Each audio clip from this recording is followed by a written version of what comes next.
There's dirty, sweaty people, in the dirt. They're dancing, they're jumping, they're grinding. Many of Yeah. them are partially nude. Like, what is happening here? Yep.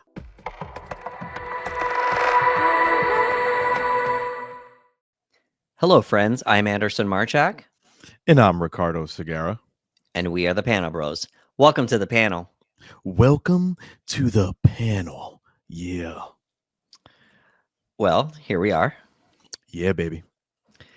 So we have started taking on franchises within our breakdowns. And if you've been listening or watching along, you know where we're about to head to next. So let's get started. Yes. Alrighty. This movie was, of course, directed by the Wachowskis. Mm-hmm. It was released May 15th of 2003. Today, the Panel Bros are going to be doing a breakdown for The Matrix Reloaded. Yeah, man. And look, we talked about it off the air. May 15th is my birthday. I remember being so hyped for this movie when they announced it. So much, in fact, I remember being on a field trip in high school in New York, and there was a giant billboard, and it was like The Matrix Reloaded, May 15th. And I was like, this movie's for me. Because as we mentioned, like, we both love The Matrix.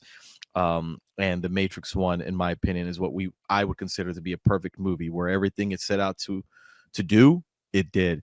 So I was so excited for this sequel, and I couldn't wait. And best believe I was there day one in the theater as soon as I can go see it. Yeah, myself as well. I went opening night.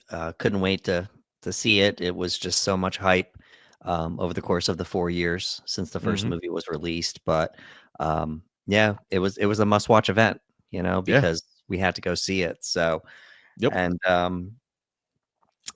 we're just gonna let you folks know now. We are aware of of the reception of the Matrix sequels, all of them, after the first one, and we're gonna talk about that. That's what we're here for. We're here to do that breakdown and talk about those divisive moments or what makes these movies divisive. So we're gonna take a look at that. I think it's very understandable. Like, I get it. And that's why I'm also really happy that we're gonna talk about these sequels, because I think there's still a lot in the sequels to enjoy. There's quite a few things I really like about 2, and there's quite a few things I like about Revolutions and so on. So I'm glad we're taking the time to break it down. We'll talk about the divisive nature of the film and what landed for certain fans and what didn't. But I'm excited to at least talk about the things I really enjoyed about it, and then see if we can find some common ground with others. Alrighty, so let's take a look at our opening scene here. We have an action sequence here. We have Trinity. She is breaking in somewhere, and it ends with her going against an agent out the window in bullet time. So immediately we're just jumping back into those effects that made the Matrix so iconic, and now the Wachowskis are pushing the limits of what they could do with those effects within that time frame. Unfortunately, as Trinity's going out the window, she does get hit. Neo wakes up, and you see that he was dreaming about this moment here. So that's it for our opening. Yeah, it was a solid cold open, very similar to the first movie where we get introduced to her in a great action sequence. We're getting that again, but obviously, as you said, they're taking the things that we saw in the Matrix and they're kind of pushing it a little bit more. Which is natural when you have a movie that kind of changes the game, especially when it comes to technical and VFX and things like that. So they went harder. I remember the opening sequence, seeing her with the motorcycle, doing the moonsault with the superhero landing pose, and just being like, this is awesome. Like, it was just a great opener to remind us like what things we could be that we're going to look forward to seeing. And as you mentioned, at the end of the sequence, we see her get shot and Neo wakes up. But when that happened, I got very worried for the rest of the movie. I was like, oh no, like, are we foreshadowing? Is this, this is the opening of the movie. So I'm like, is this just a fear that Neo has of losing Trinity, or is this a taste of what's to come? So from this moment forward, I was walking on eggshells anytime Trinity was on screen. Yeah, and it was pretty cool, to mirror the first movie. We're going to open with Trinity again, Mm-hmm. Mm-hmm. So they leaned into that, and they leaned into showing off the effects and such. But yes, to your point, already it's like, oh man, what are we doing here? Yeah, what's gonna happen? It's a Like, bummer, I was like, please tell me this is not gonna happen, but we'll see. So 6 months after the events of the Matrix, so this is only 6 months since Mm-hmm. Neo woke up and realized he was Neo. So we have to keep that in mind. Neo and Trinity are now romantically involved, of course. We have Morpheus. He receives a message from Captain Niobe of the Logos calling an emergency meeting of all the ships of Zion. So now we Mm-hmm. get to see, besides the Nebuchadnezzar, the entire fleet of Yes. ships of Zion. An army of sentinels is tunneling towards Zion and will reach it within 72 hours. So not that long. Mm-hmm. Commander Locke orders all ships to return to Zion to prepare, but Morpheus asks one ship to remain to contact the Oracle. So we see this meeting between the others who broke out of the Matrix, Yes. because if you're in the real world, that means you had to break out of the Matrix, right? Yep. So in the single scene, we start seeing the universe expand, and we find out that there's other ships. That's something we didn't hear about before. We found out about other crew members. We knew about Zion, but we didn't know about this whole system that they had going on. Oh yeah. Yeah. And we see that that signature look. In the real world, everyone's wearing leather and sunglasses.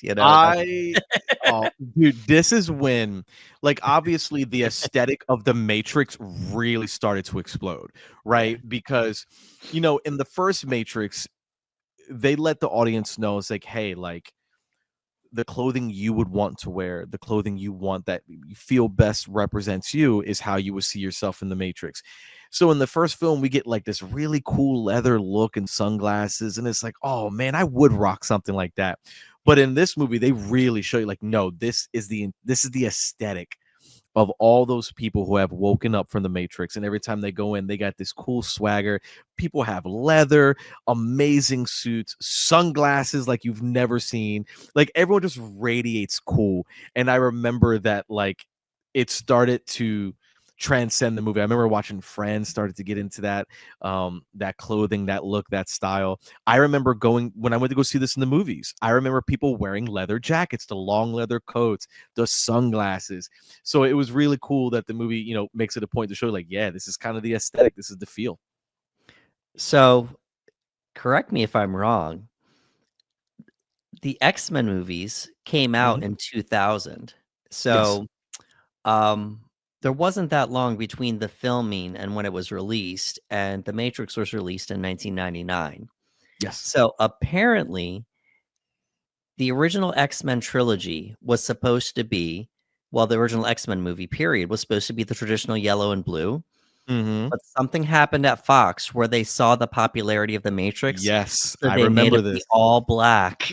Yes, black leather. They were like, Wow. go black leather. I remember Yeah. reading this because it was, again, like the looks just became iconic. They became so Yeah. big. And I do remember people dressing up. You can go on YouTube right now and you can pull up the premiere of Matrix Reloaded, Matrix Revolutions, and there are people in that wardrobe. Yeah. It was just so cool to be a part of that.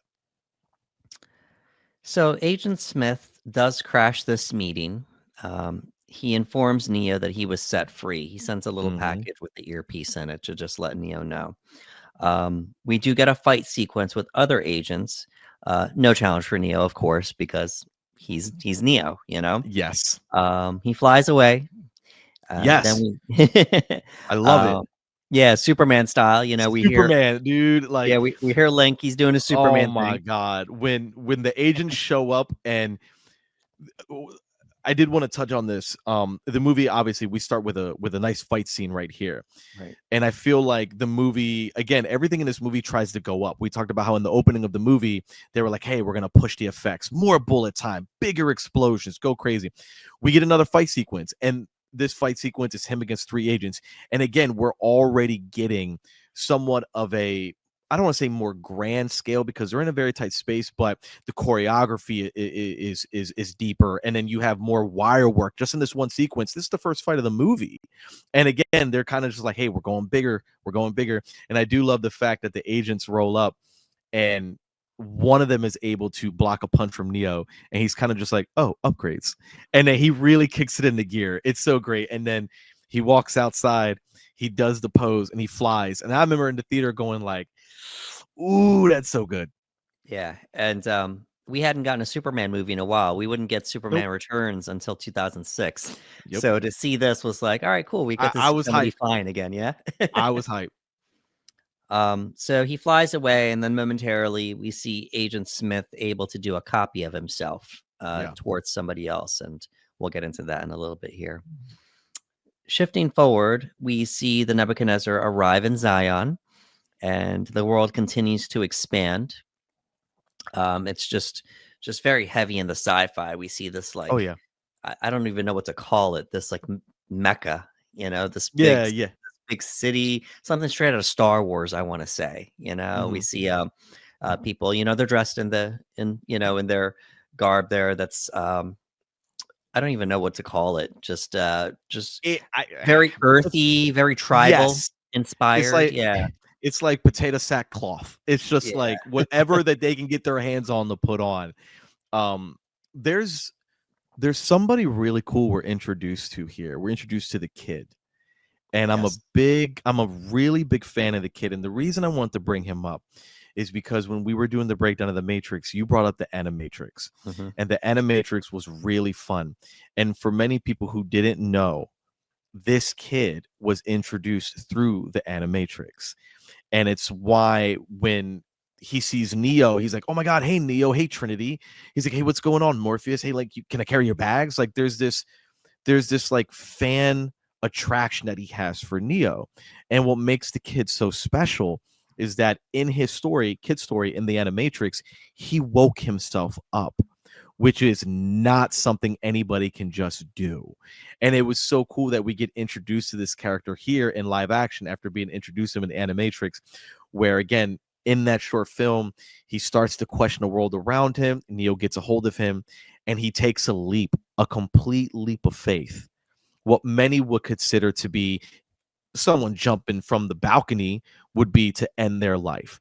But in reality, he believed in Neo so strongly and that this world wasn't what he believed it to be. He was able to wake himself up, which is why Wow. there's this like that's so wild. Like even Neo himself had to be introduced to Morpheus. He had to be given the choice, the question. For the kid, he was simply told by Neo, you have to run, the agents are coming. And the kid decided to take that leap and essentially leap to his death. They had a funeral for him within the Matrix, and then he woke up himself.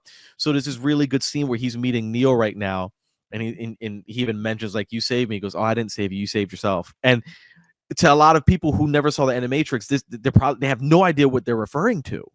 So I wanted to bring it up because I do think it was really cool that they introduced him, and that's my other plug-in to get people to watch the Animatrix because it's great. Yeah, thank you for that. So we do see an argument happen between Morpheus and Locke, and not everyone believes in the oracle or the prophecy. Mhm. That's what we found out here, or the concept of Neo being the one. Yeah. So this brings up some questions like, have these people seen what Neo can do in the Matrix yet? Mhm. Are they just are they thinking that this is just hearsay? Mhm. Like why aren't some people convinced yet that Neo is the one? And we find out later on that there are reasons to believe Mhm. why some people don't think Neo is the one. Um, thank you for mentioning the kid. We did meet him. Mhm. When they get to their floor, Neo arrived. Excuse me, Neo and Trinity arrived to their floor. We see all these people with gifts, Yeah. ready for Neo, and true to life. As far as um, that Jesus metaphor, he's being Mhm. worshipped now. Yeah. Because of what he can do in the Matrix, because of what he's done for so many people in Zion. And And now these are people that are like, please take care of my son or my daughter that are, you know, going back Mhm. into the Matrix and such. Yeah. So let's shift forward here. So we're back in Zion here. Morpheus announces the news of the advancing machines. And oh, don't worry, folks. We're going to talk about this Oh scene. yeah, this scene in particular. Oh, yeah. So we get Morpheus delivering this monologue straight out of the Warriors. Oh You yeah. know, I was just waiting for it to say, "Can you dig it?" You Yeah, know, can you dig it? Like, yep. you know. But kudos to Lawrence Fishburne here, whether he may or may not have taken inspiration from that scene. Just such a great baritone in his Oh voice yeah. for this scene here. It was great. Um, we get this insane looking rave here. There's dirty, sweaty people, you know, in the dirt. They're dancing, they're jumping, they're grinding. Many of Yeah. them are partially nude. Like, what Yep. is happening here? Yep. Um, there's so much controversy for this scene, and rightfully so. It's highly debated. Some of the questions I wrote down here, I was watching, it was like, what is the point? And to top things off, if this scene isn't enough, it's being spliced with a Mhm. love scene between Neo and Trinity, who haven't been to Zion in some time, and they wanted to spend time with each other. Yep. Ricardo, please react Thi to this. this movie, the moment they get there, there is this immediate need for Neo and Trinity to be affectionate. Right. And I feel like the movie was really starting to establish like just how in love they are. Like they wanted to be alone, they just wanted to get off the ship, spend time with one another, be affectionate. And then in the midst of that, you have this gigantic rave. And I remember I'm trying to take myself back going like what's going on? You know what I mean? Because up to this point, there's a real fear. You know, they have 72 hours. And in my mind, I was like, oh, is this one of those possible last hurrah moments where it's kind of like, hey, you know, things can go really bad here in around 72 hours. So let's try to have an amazing night here. But I remember you got the techno music playing. Like you said, there's sweat, there's bodies, there's people swinging their hair, sweat hitting the camera. Like they're just going all in.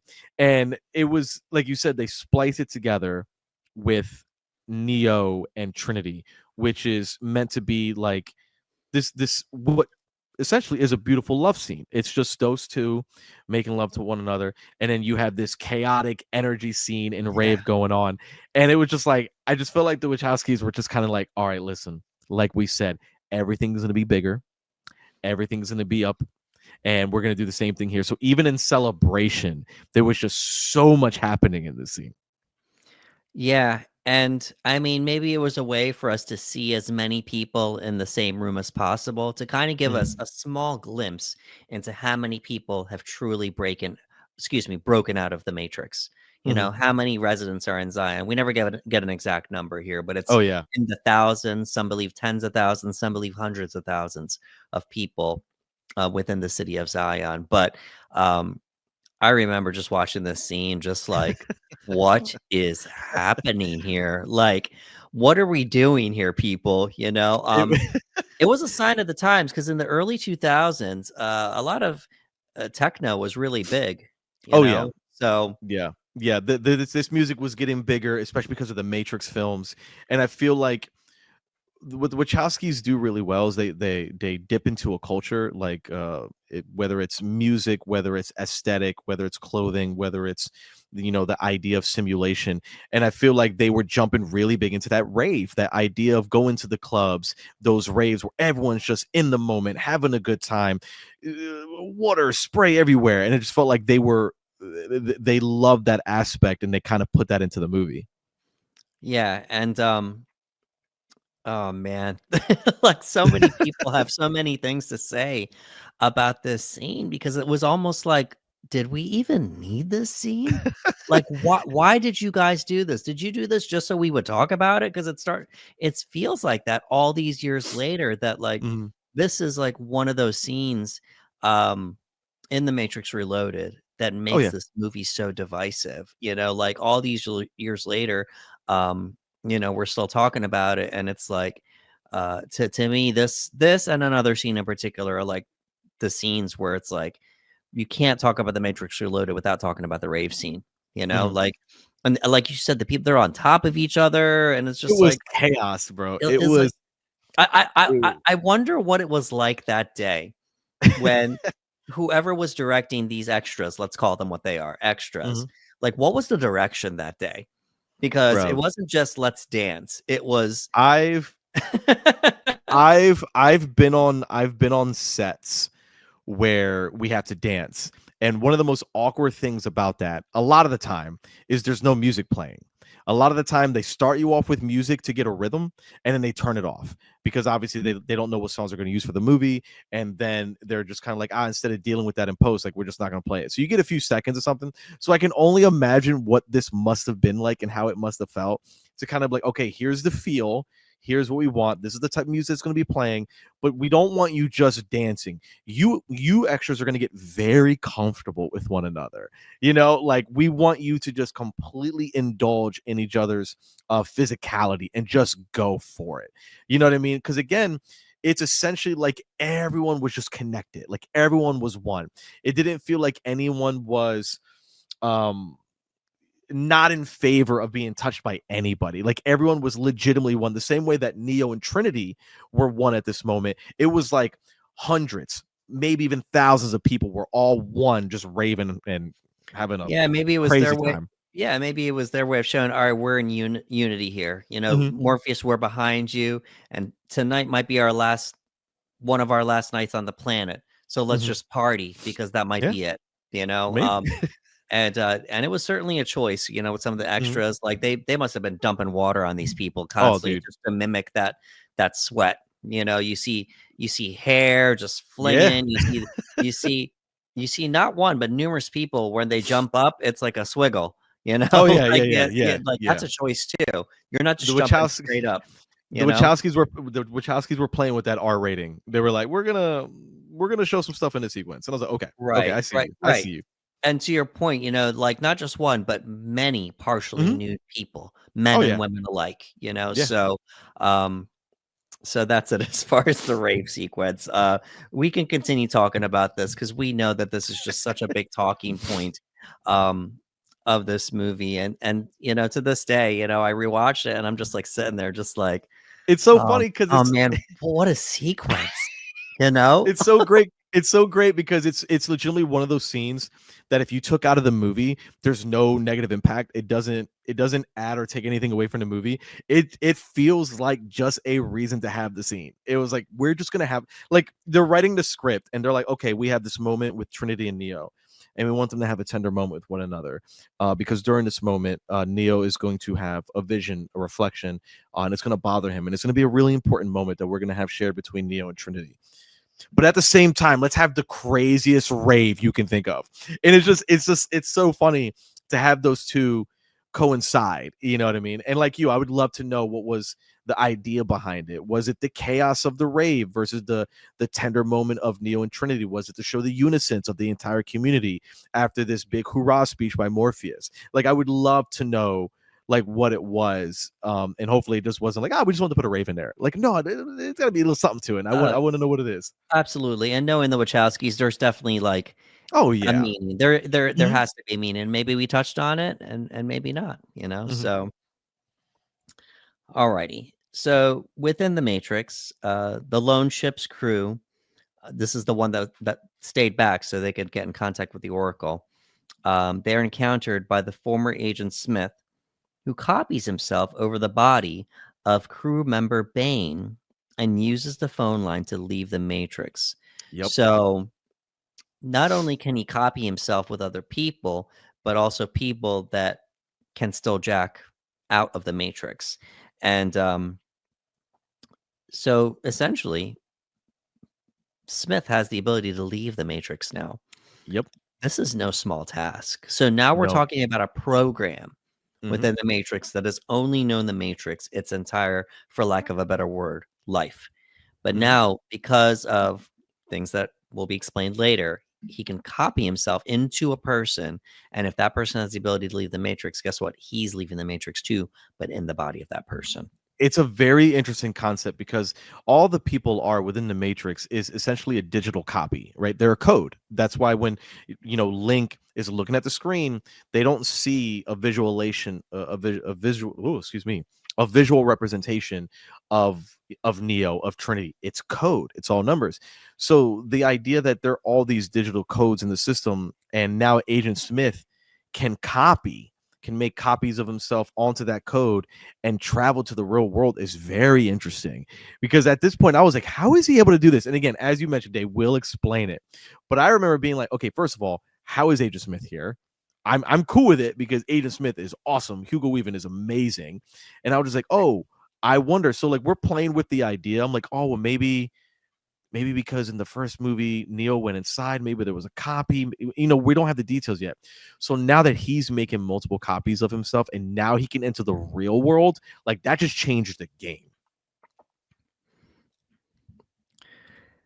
So the Nebuchadnezzar leaves Zion and enters the matrix, and this is where Neo meets the Oracle's bodyguard, Seraph. Yes, I love Seraph. Who leads him to her. And this is a great sequence. They Yes. have this excellent fight here. They meet one another, and he shakes hands with Neo, and he said, "But first, I must apologize." Yes. And he says, "For what?" And then they start fighting each other. And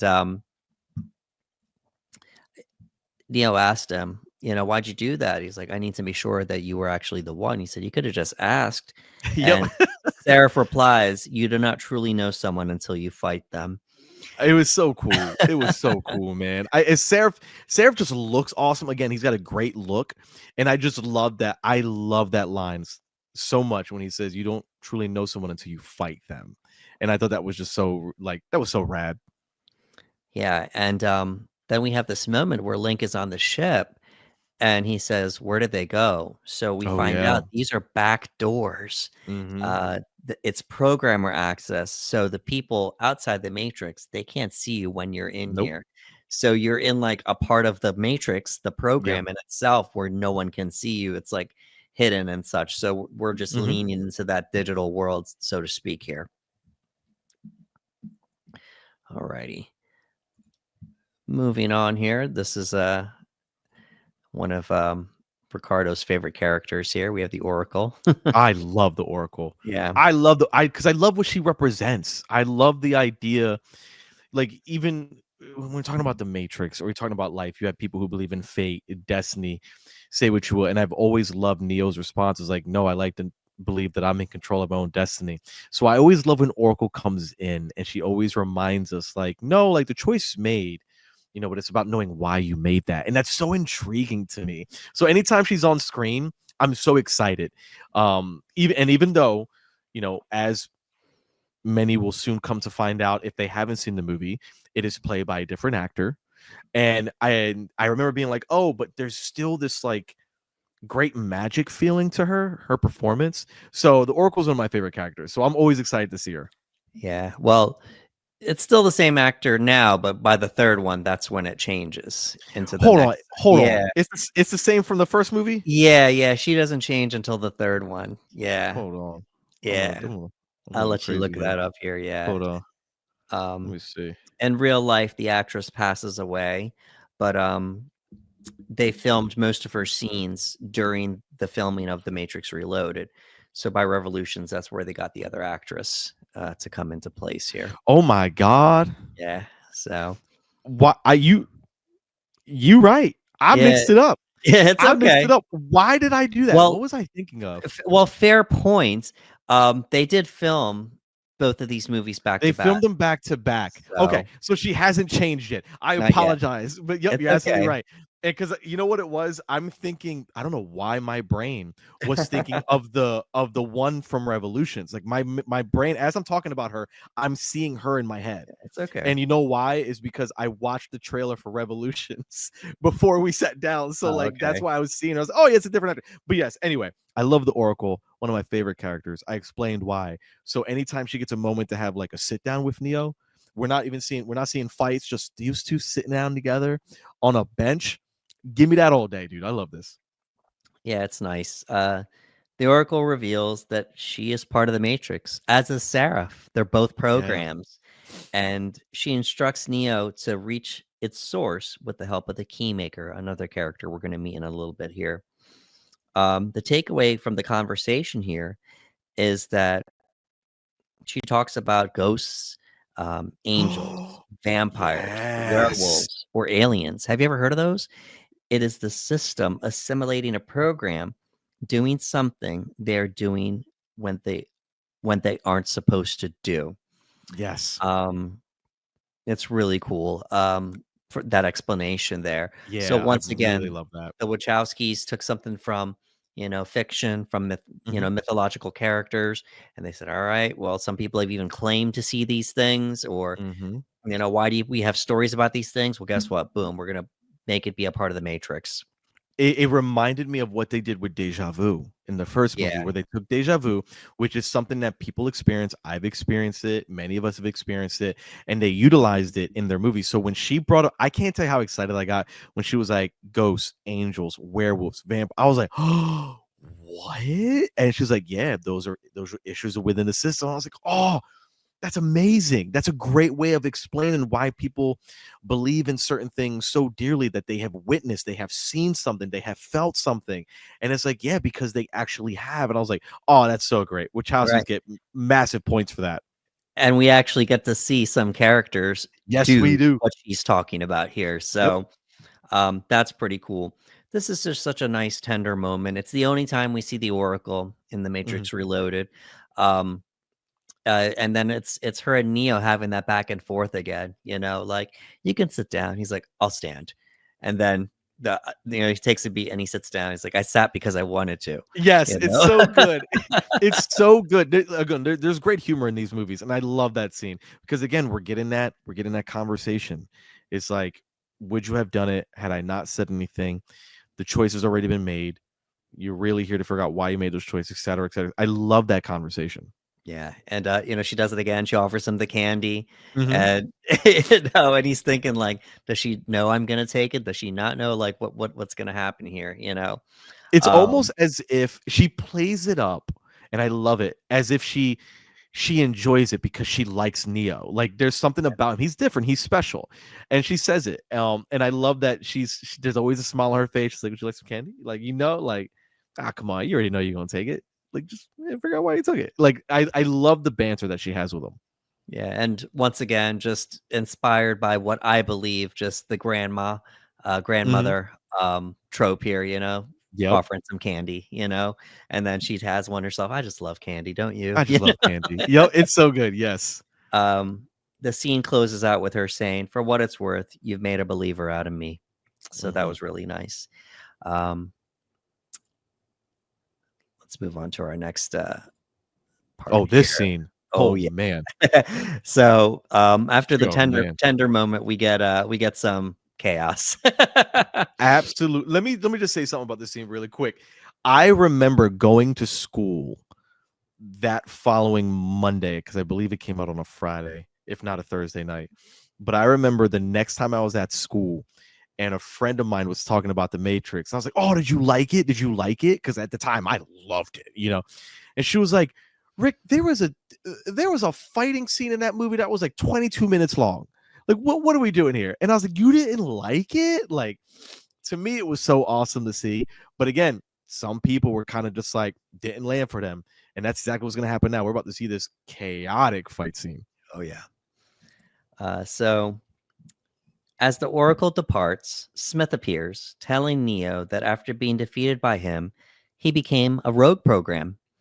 He demonstrates his ability. So to your point, when Neo jumped into him and burst out, I guess a part of Neo copied onto Smith, changing him. Hmm. Um, he demonstrates his ability to clone himself over other inhabitants of the Matrix, including the new upgraded agents. He tries to take over Neo's body but fails, prompting a battle between Neo and many copies of Smith. Neo defends himself, but he is forced to retreat. This is what is known as the Burly Brawl. bro. And oh boy. It Um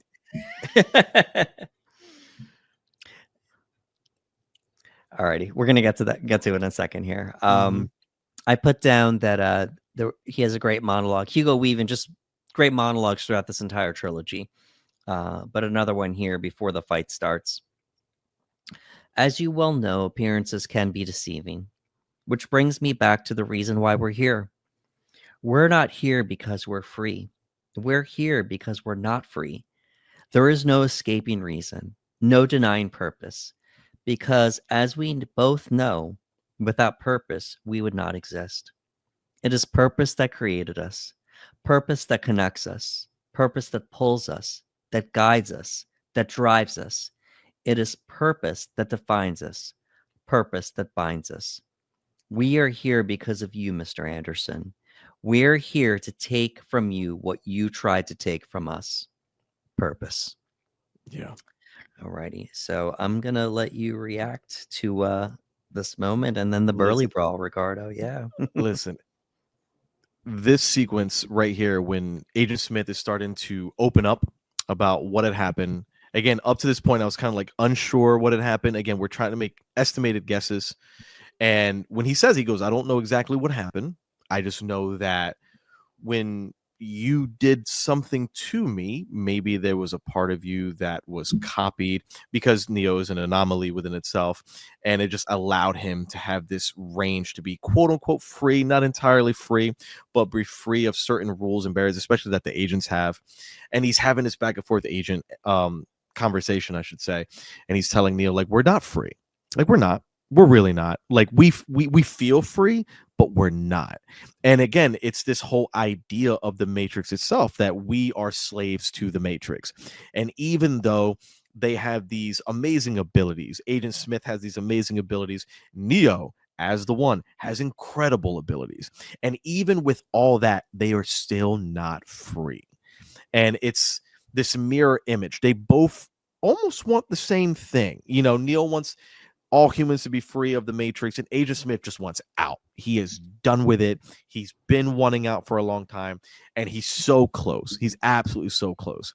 As you mentioned, he tries to clone himself onto Neo, which God only knows what he would have done at that point.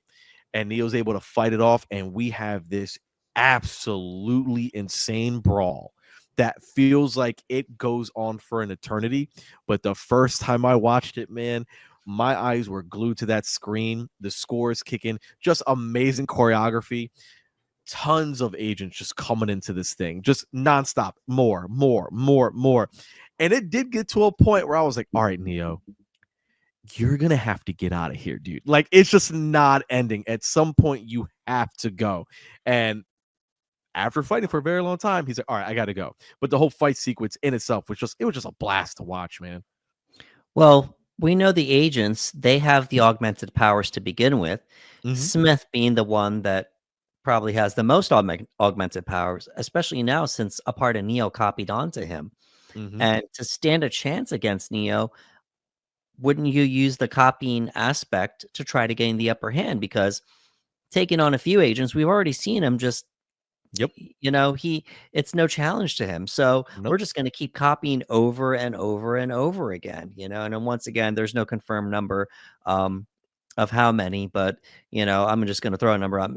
It looked like it was probably close to 100. I want to Yeah, say, dude. you know, Just, it was so great because Agent Smith is not winning, and he even just says more, and you just see just absolutely just surrounding Neo. And Neo he's doing that thing in a fight where he's doing a hit, doing a hit, and like jumping to another place, hit, jumping. Like, he's trying so hard to like just get away from this group, and it's not happening. There's an amazing shot that I love, and it's a full CGI shot. But he pulled out a bar from the ground, right? It's not rebar, but it's like a giant bar, if you will, a pole. And he sticks it in the ground, and he's sideways, he's horizontal, and he's running in a circle, just kicking all the agents just in a circle. yeah. And I remember being like, oh, that's so cool. This is why we're here. This is why the Chowskis are here. This is great. Yeah, I like the one where he's holding the bar and he's spinning around like a baseball Oh bat and he's yeah, hitting dude. them Like all, you know. There was this one part, and I'm pretty sure you heard it too, where he throws yes. the one agent into the rest of them, and it sounded like bowling pins getting Bowling knocked over. pins, 100%. They had so much fun with this scene because it doesn't make any logical sense No. within the context of the scene for that sound effect to be there. And they were like, you know what? You know what? Put bowling pin sound effect in there. And that's exactly what happens. And that closes the fight. He throws the one agent through all of them, kind of takes a peek around, realizes, yeah, this ain't gonna happen. And he does a Superman thing and he's gone. So obviously, some of this was CGI, but I learned that some of it was practical as well. Mhm. What they did was they put out a casting call for actors that look similar to Hugo Weaving in face and in build. Um, I'm going to assume that some of them had Hugo Weaving's face put on them, but Yes. some of them didn't. It was Mhm. just like they looked so much like him that if the camera moved good enough, you wouldn't be able to catch it, Yeah. So I'm assuming that's what they did here when it wasn't CGI. And um, we're both gamers here. We can, give a shout out there. It felt like a video game. Oh Uh, yeah. Yes. watching it on a movie screen, like where the main character is just beating guys up left and right. I wrote down Dynasty Warriors. So for those of Yeah, you that dude. have ever played a Dynasty Warriors game, there's like hundreds of guys coming at you, and your character's like just one at a time, just knocking them down. I felt like when I'm watching it today, I was like, man, this is a Batman Arkham game There you where like go. Yeah. he's going through the layers of bad guys. I was like, dude, this is not stop. This is crazy. And as I mentioned, like for me at 18 being in theater, I thought it was so cool. But again, and I remember her name. Her name was Nicole. And Nicole was just like, Ricky, what are you talking about? There was a fight scene that was like 22 minutes. I was like, when is it going to end? And I was like, you and I look at movies differently. To me, I was like, this is amazing. But again, it's just one of those things that people felt that certain sequences either were too long, were unnecessary, may have changed some things that they didn't like. And for some people, like the idea that this scene was just them just continuing to go. But again, we talked about the Wachowskis wanted to push things. They wanted to push it. And they were like, we gave you great fight scenes in the first movie. And every fight scene in this movie felt bigger than the last. Like they just kept up in it, man. For me, I was eating my popcorn, enjoying it. I agree because to me, it's just like if anything is possible within the, excuse me, if anything is possible within the Matrix, then why not show us that? Yeah. And Yep. that's what they did here.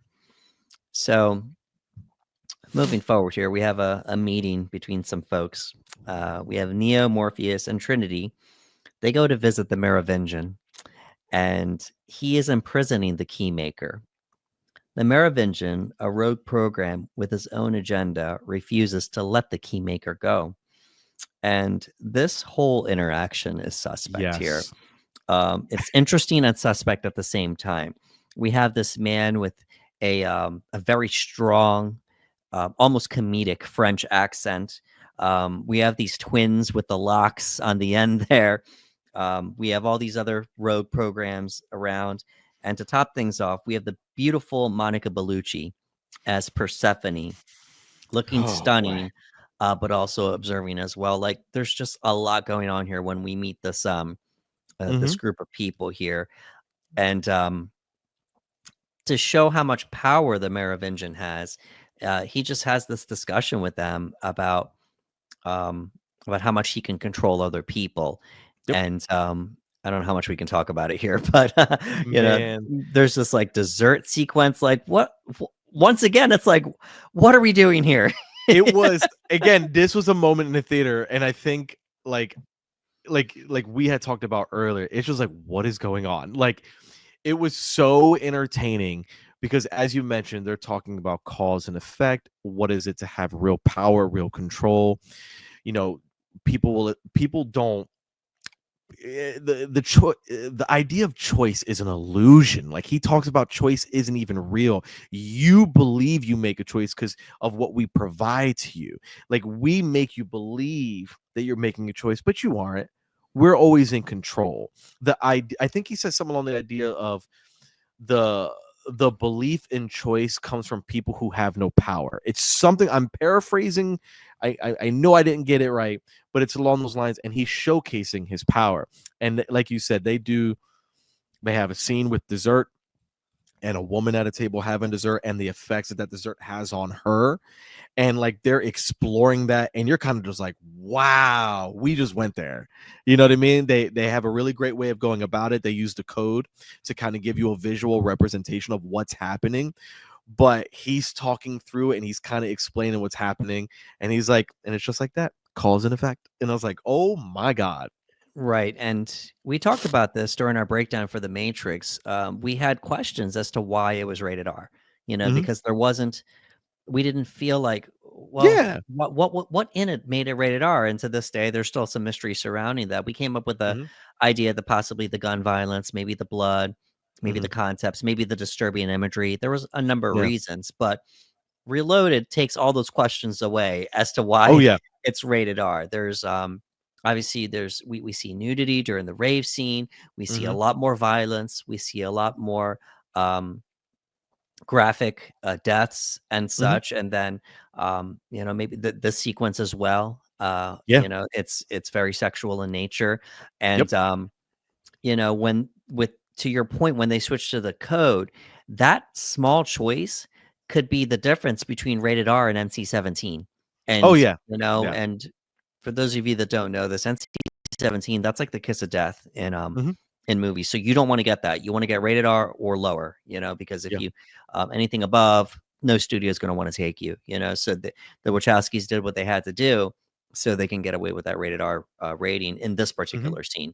Yep. Um, but it's just to use a cliche phrase, just a motley crew of characters. You're just Hmm. meeting all these new people, um, uh, to me, the most intriguing out of all of them is Persephone, of course, because She's so great, we don't man. know what she's up to until the very next scene, right? Yeah, like she's sitting there and we're kind of observing, but we don't really know what she's about. We're understanding what he's about. He's telling us, but her, we're not so sure. And it's Monica Bellucci, man. Like anyone who's a fan of film knows who she is, and it's just it was just such a delight to have her there because now I'm intrigued. I'm like, okay, they've got Monica Bellucci here. There has to be a reason for that. Let's see what the character's going to offer. Right. So speaking of Monica Bellucci, she has a scene that we're going to talk about here. Mm-hmm. Alrighty. So Persephone is the Merovingian's wife, and she is seeking revenge on her husband for infidelity of all things. Mm-hmm. So he spends time with other women besides herself, but um I guess it's a situation where they can't leave each other, Mm-hmm. for whatever the reason, because remember, these are programs. Yep. These are Yep. programs, but I guess there's some type of relationship going on there where they have a relationship like the humans do, but for whatever reason, they can't leave each other. But she wants to get back at him for his infidelity, and that leads everybody to the keymaker. Yeah. Um, this opens up a kissing scene here that is pretty intense. So she says a couple things too. She talks about how arrogant he is. Um, you know, the the Wikipedia plot here says it's for infidelity, but maybe she just wanted to teach him a lesson. He feels Yeah. like he's unstoppable. I want to say that a line was spoken that there's only thing men with power want, and it's more power. Yeah. That as far as that goes. So she says she'll do it under one condition, because apparently she knows about the Sentinels getting to Zion and such. She knows about why they're there. Mm-hmm. And she says the infamous line to Neo, "I want you to kiss me as if you were kissing the one you love." And Yeah. we all know that the one he loves is standing right there in the room. Right there, man. um, and as she's doing it, like Trinity pulls a gun, Yeah. and excuse me, uh, Morpheus puts his hand up and says, "Not Trinity," like, hold on, we need to hear her out. And Neo actually doesn't do it. Morpheus does, because Yeah. Neo's locked in on Persephone because he doesn't know what she's about. He doesn't know if he Mhm. can trust her. It's like, listen, I know Trinity's upset right now, but I need to have my eyes focused on Yeah. Persephone. And It's just such an intense moment here, and it's sad too, because her reason is because she wants to feel what she once felt with the Merovingian, Yep. and I want to feel that, and I know you have that love for her, so I want to feel that. So they do have a kiss, and it's a little peck Mhm. kiss, and she goes, and Monica's great. She's like, Yep. terrible, forget it. And she Terrible. Yep. Deals goes off. Like goes she's to grab nope, her goes to nope. grab her purse. I'm done. And, no, wait. And then he takes the glasses off, and then they have a passionate kiss. Yep. And she takes in a breath of air. She's closing her eyes. She can act, man. When she's Yeah, given dude. the right Yeah. material, she can Yep. act. And she says, "Yes, that's lip. That's excuse me. Yes, that's it." And she bites her lip too, just to kind of Mhm. show how much, not that she enjoyed the moment, but how much it reminded her of what she Yeah. used to have. She turns to Trinity and says, "You have something special. Like all great things, it's not going to last, but you have Yeah. something special." And I wanted to let you know that. Um, we're going to talk about this here, please, Ricardo. Dude, that line right there too. They keep teasing this idea of like it's not gonna last. The whole movie, I'm walking on eggshells when it comes to Trinity. This scene was tense, right? Usually in a scene where you feel that level of tension, you would think that Neo was surrounded by a bunch of agents. If you think he'd be surrounded by a bunch of Agent Smiths, they're outnumbered by villains. And it's just them having this conversation of what she misses, what she no longer has, how angry she is, and she wants to get back at him.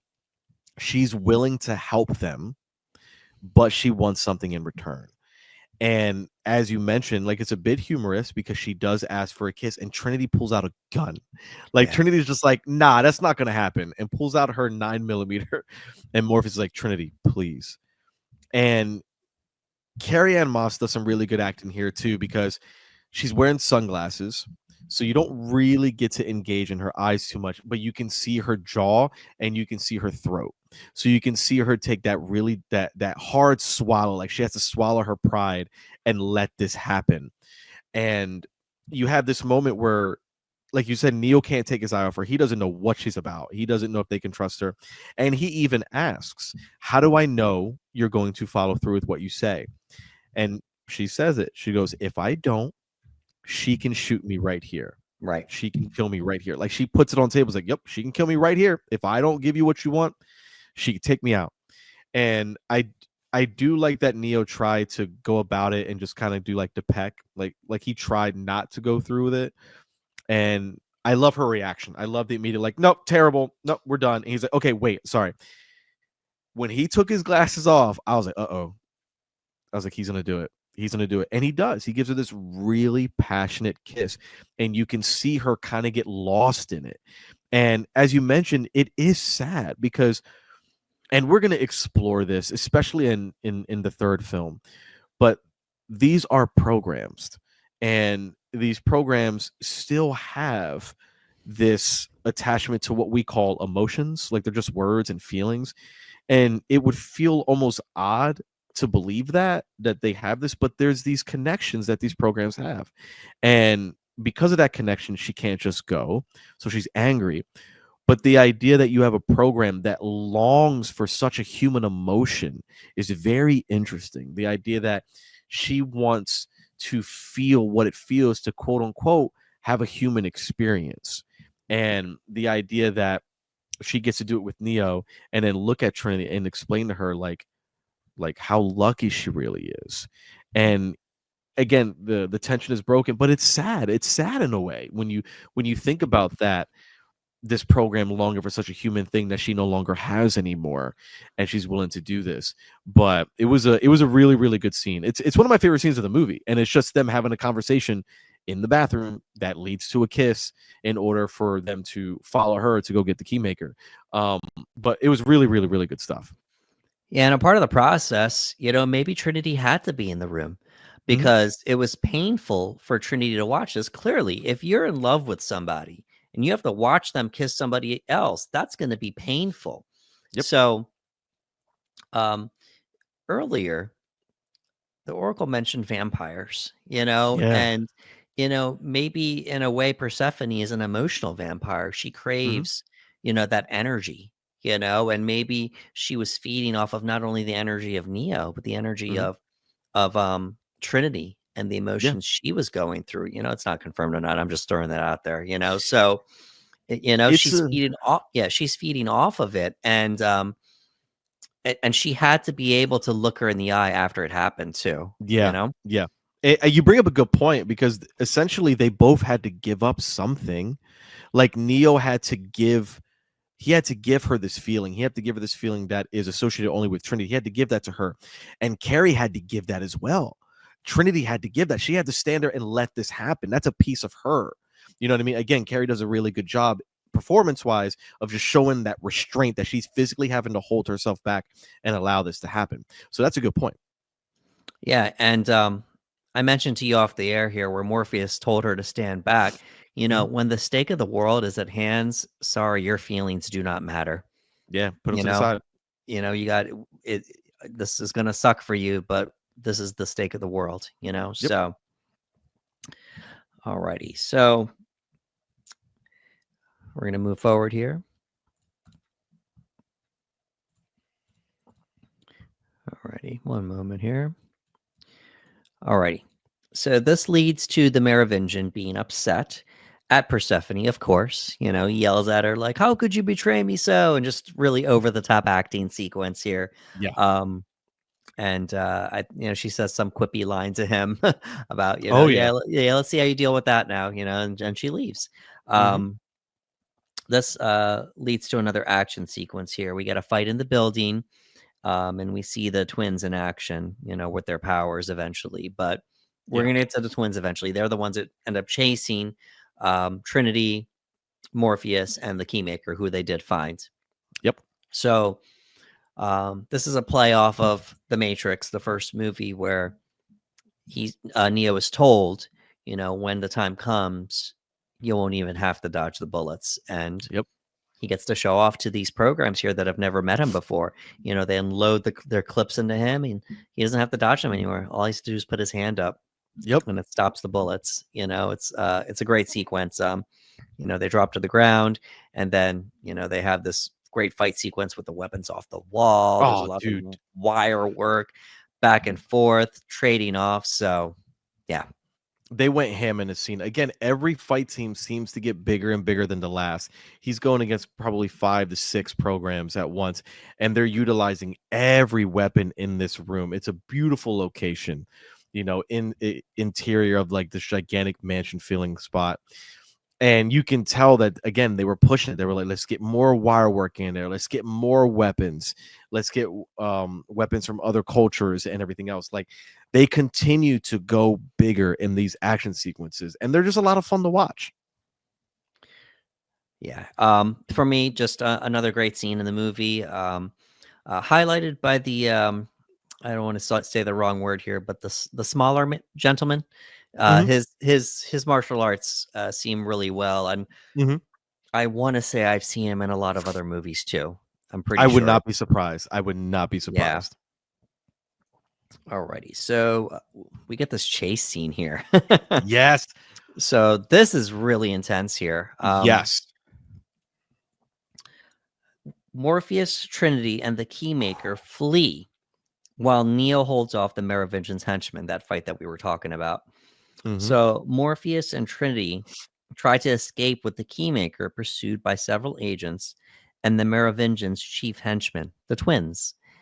After a long chase, Trinity escapes. Morpheus defeats the twins, and Neo saves Morpheus and the Keymaker from Agent Johnson. So, such an incredible fight sequence here. Like just back and forth. Not the fight sequence, chase sequence.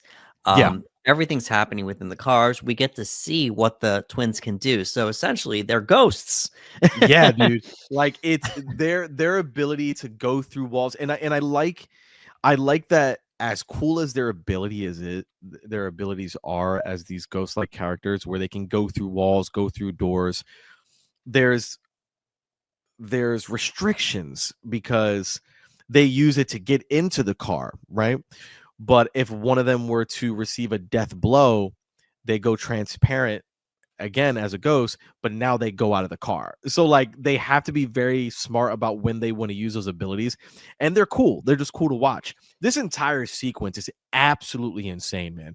This is probably legitimately one of the greatest freeway chase scenes I've seen in film. It is another sequence that goes roughly 15 minutes, if not more, of just nonstop chaos through a freeway. You're talking about fights within the car, fights on top of car. You've got massive stunt work from real cars. Obviously, there are some VFX vehicles, but just amazing stunt work with rolling vehicles and things like that. You just have this great. It just feels like it keeps going. And I'm a big fan of Morpheus. Really big fan of Lawrence Fishburne, and I feel like this was a great scene for him to really showcase the abilities of Morpheus, because again, Neo kind of holds it down, right? Like Neo and Trinity are the two that really hold it down, and we got this amazing chase where we got to see Morpheus throw down against the twins, an agent fighting on top of a gigantic what do you call those trucks? What kind of truck is that? 18-wheeler. 18-wheeler, thank you. Just fighting on Yeah. top of an 18-wheeler, doing amazing things with the keymaker. He's got his katana, he's got his Glock, and I remember Morpheus pulled out the Glock, and I was like, oh, usually, okay, all right, no, not bad, got Glock, and it was an automatic, and I was like, oh man, Morpheus is going hard. And one of my absolute favorite shots in this sequence is when the twins are in the car, and he tells Trinity and the keymaker, "Go, I got this." And he's standing there with the katana and the Glock, and the twins are like, run him down, run him down. And Morpheus does a great 3/4 roll, and he takes his katana and he slices through the vehicle all the way up to the gas tank. Vehicle starts to ravine and roll, and Morpheus just opens fire on that car until it explodes. It's so amazing. And I was like, bro, Morpheus is getting his flowers right now. I was so happy because again, Neo is God knows where. He's on the other side of the planet, they left him behind, so he's literally got to do the Superman thing and fly and find them. I think they literally said like 500 miles away. Like it was really far. So Morpheus has to hold this down. This entire sequence is fantastic, man. I absolutely love this sequence. At the time, well, let me put it this way: a lot of people talk about this sequence as the gem, the part of the Yes. movie where it's like, this is the really cool part of the movie. This is the gem. Mhm. You know, uh, I remember some people saying this was the greatest chase sequence Bro. of all time at the time. You've Yeah. never seen a chase sequence like this before. So once again, the Wachowskis, they took something to the next level. We've seen plenty of chase sequences before, and you could have had that opinion or not, but there's no doubt about it. You've never seen anything like this chase sequence at the time. Nope. At the time. Like you, I remember, like, whenever it looked like the twins were going to get hit by the bullets or a blade or whatever, they went transparent. And I think the Wachowskis had a little fun here, because when the car exploded, it sent the twins into the stratosphere, Wile E. Coyote style, Yeah, dude. right before they went transparent again, so they wouldn't die, so to speak. Yeah. Right? I'm telling you, they had a blast with this movie. And again, the motorcycle stunt work, going opposite the traffic, like just weaving in and out of cars. It was so exciting. And I remember watching behind the scenes and seeing them build this freeway set, and just watching it again today, being blown away. But like, wow, this sequence really still holds up so well. That's why I would say it's still considered, in my opinion, one of the best chase sequences we've seen in a movie, just because of how much they were able to do.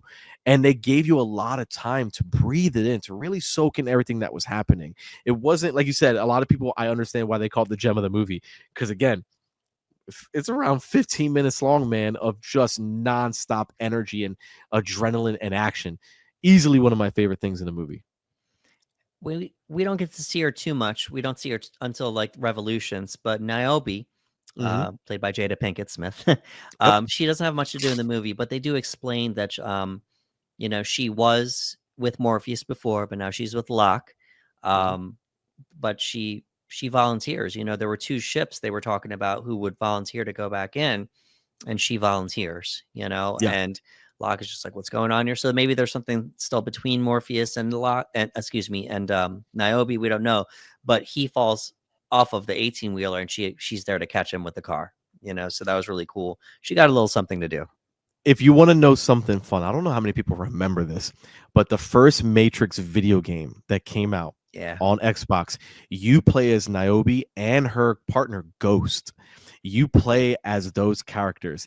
And I remember in the game, it was so cool because you get to play up, and this is one of the parts you play up to, where you're in the car and you catch Morpheus and it falls and it turns into the film cutscene.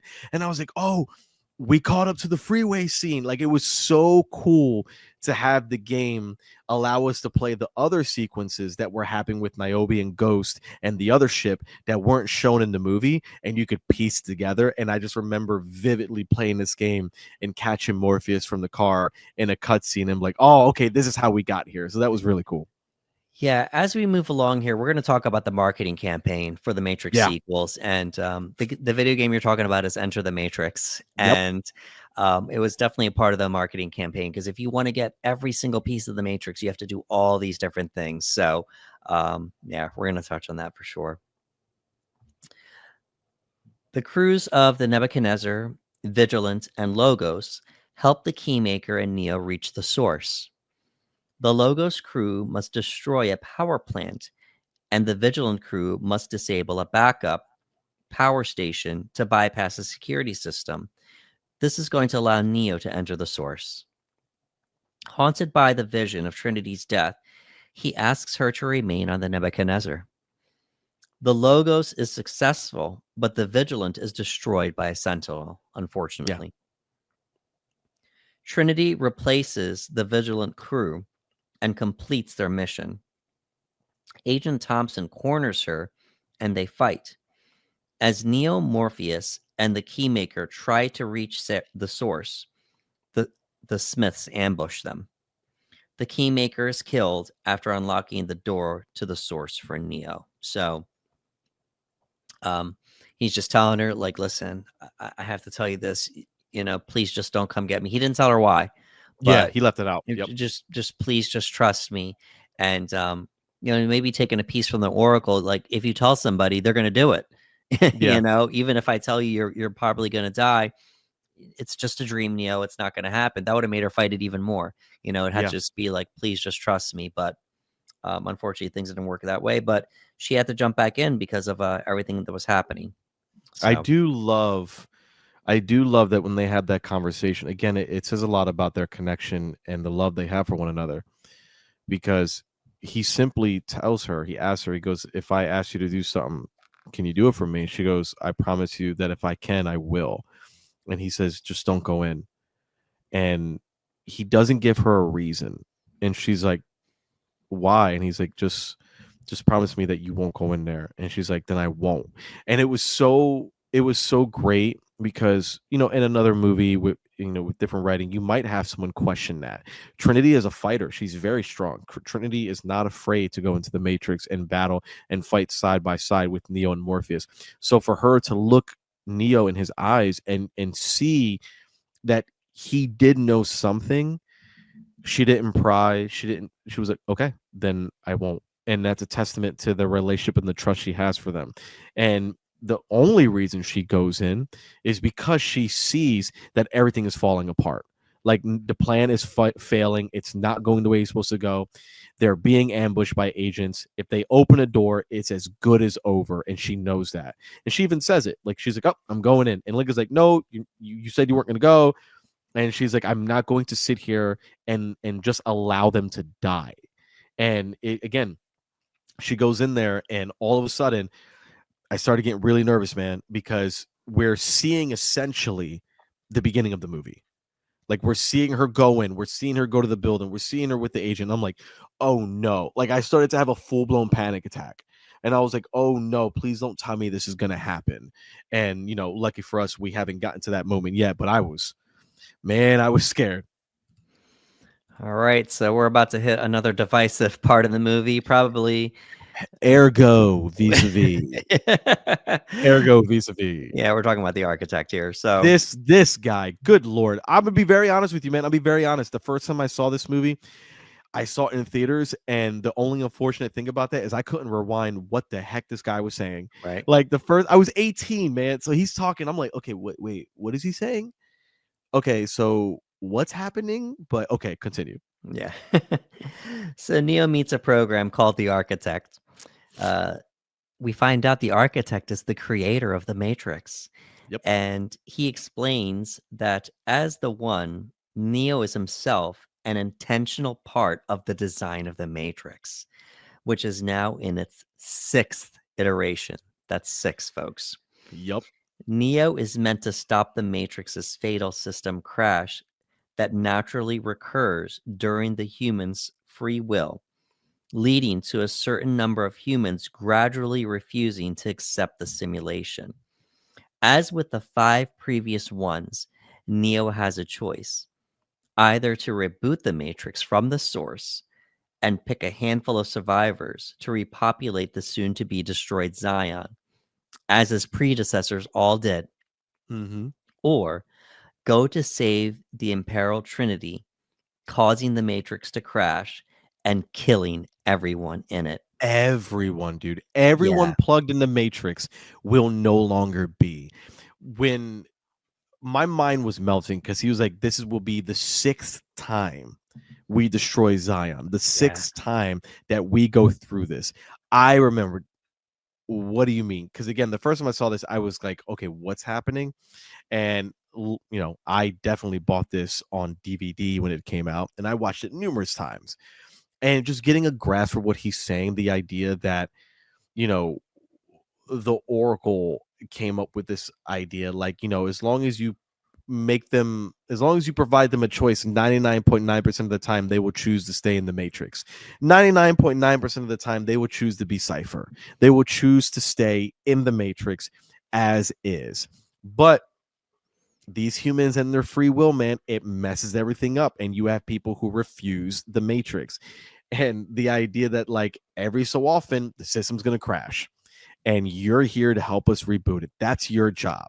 You are essentially this anomaly that's going to help it when it crashes and reboot.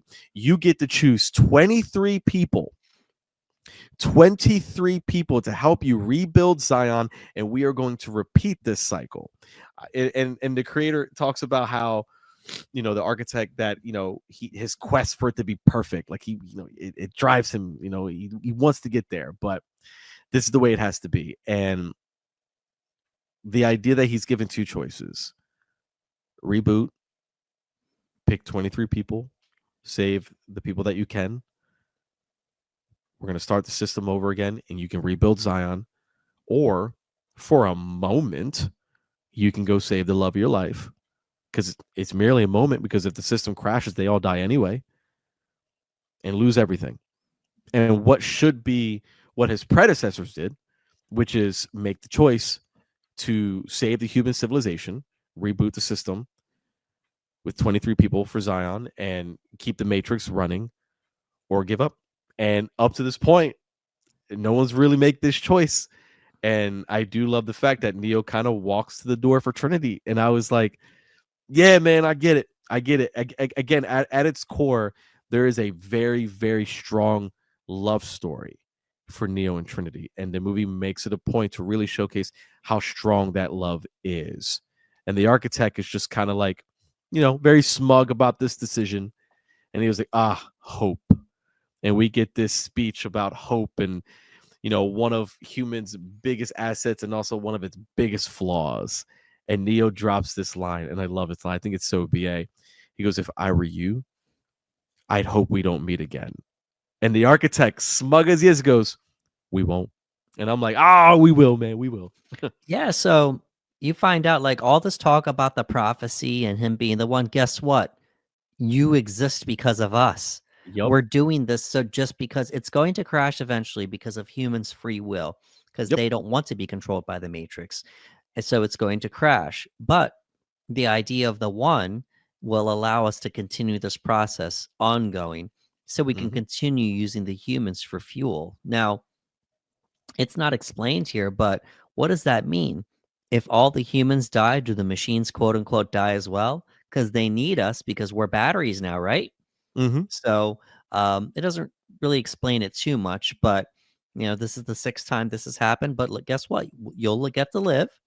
You Yeah. get to keep these people to repopulate Zion, and then we do it again. Yep. And And we're this just is gonna just how do it again. we're going to keep doing this over and over again because the Matrix will continue crashing, and this is how we're just going to continue going on here. Yep. So Neo chooses to save Trinity, Yes. and this prompts a dismissive response from the architect. He's disappointed. We learn that the architect is the father of the Matrix. So I guess the Oracle, that makes her the mother of the Matrix, right? The mother of the Matrix. Yep. This scene, it's just so divisive. And this scene caused a lot of people, out of all of the scenes in the movie, this is the scene, I believe, that caused a lot of people to either be disappointed or flat out hate The Matrix Reloaded I because feel of yeah. this Yep. one scene. He used a lot of language. Now Yeah. this is a big stretch. The first one was a stretch, obviously, the concepts, philosophies, and such. So now we're stretching you even further. But now we're going to put this person here that's going to use all of these big words, talking in a manner where, let's be honest, unless you have like a degree in linguistics, you're not going to understand what this man is saying. I You know, struggled. Even if you are an educated person, or if you have a higher education, he's using all of these words like back and forth that just sound confusing on purpose, so to speak. Yeah. I do feel like it was intentional. Yeah. So, and I get it. Maybe the Wachowskis were like, hey, if this is the person that created the Matrix and he's letting you know, hey, you exist only because of us, we need to make him seem as smug as possible. So, what do smug people do? They use big words to try to look smarter than you, right? And That's what they do. And he even said it. He goes, listen, in his own words, because I cannot be as articulate as he was in the scene because I do not have a script in front of me. But he does tell Neo, like, I'm going to tell you, I'm going to fill you in. But there are going to be some things that a human mind, I should say, just won't be able to comprehend. Like, he says it right there. And that was my warning. Like, all right, pay attention because he's going to use some words. And he does. And he even makes it a point when Neo picks up with something a little bit quicker. He goes, oh, you picked up on that quicker than the others. You know what I mean? And I'm sitting there like, okay. And as you mentioned, like, I wonder if they wrote him specifically, as you mentioned, to be as articulate as he was, to speak as he did, to come off like this program that is responsible for building all of this. This is how they would speak.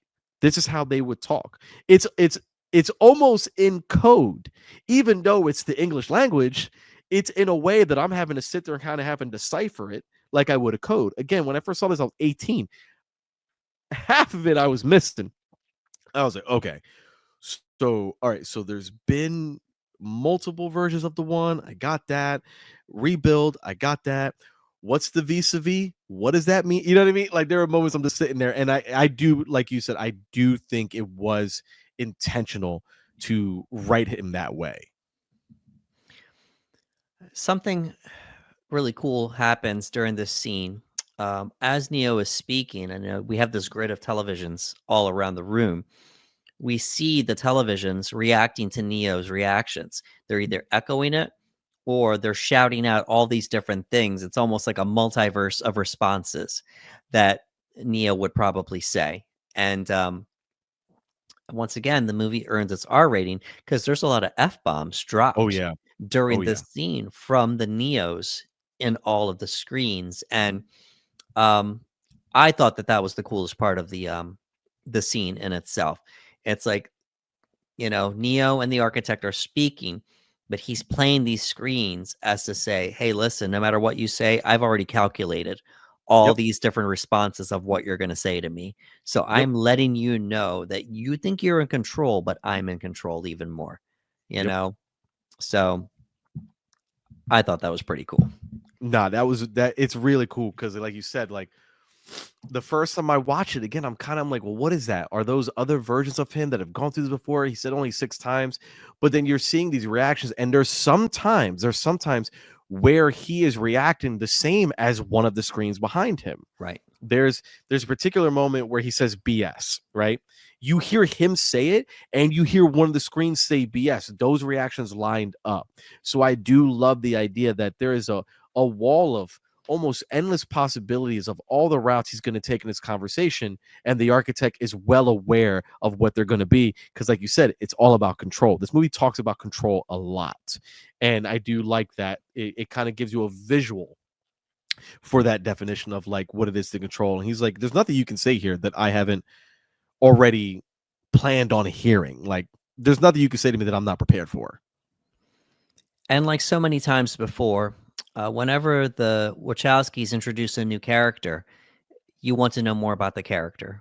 You Mhm. know, the Oracle, we only got to see her that one sequence in the Matrix, but she gave you just enough that you wanted to know more about her. You know, the Merovingian and Persephone, we only got to see them for that one sequence, but then all of a sudden it's like, man, I want to know more about them. Yep. What's going on with them? And now we get the architect. Are you kidding me? This is the creator of the Matrix.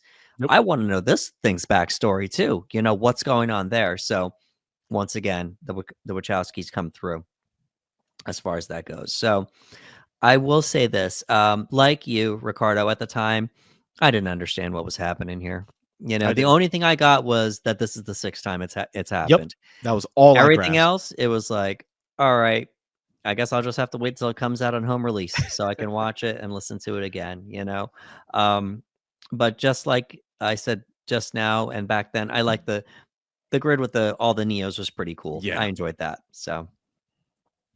Um, so Neo's vision of Trinity comes true as she's shot by Agent Thompson while falling off the building, just like in the vision. Before she hits the ground, Neo, he flies in and he arrives and catches her. He then removes the bullet from her chest and restarts her heart. So Neo was able to resurrect himself in the first movie after he heard Trinity speak to him in the real world. Yeah. And then in the Matrix, he was able to resurrect his own self. And now he's able to resurrect somebody else in the Matrix. Now we're starting to see like, oh no, the prophecy is starting to come true. It continues to come true of the Hmm. one being able to do things that nobody else can do. He removes the bullet, and then we see the grid. You know, we see the program, and then she's gone. He loses her, and then he's like, no, no, we're not doing that. He reaches into her chest and he Oh, starts. dude. It's wild, um, and he restarts her heart, and she has a great line. She says, "I guess this makes us even," right? This, I felt like Link, because Link at one point, like he throws his hands in the air and he sits down and he's like, oh, I can't take this. You know what I mean? Yeah. Like, it's too much on his heart, because I really thought we lost her. I was like, oh no, we're going to lose her. That's what the vision was. He couldn't save her. And when he goes and he reaches and takes the bullet out, I was like, oh snap, we can do that. And again, they use the code. You see the code. And he goes and he pulls the bullet out. And I was like, oh, okay, she's okay. And no, she's bleeding internally. Like, that's it.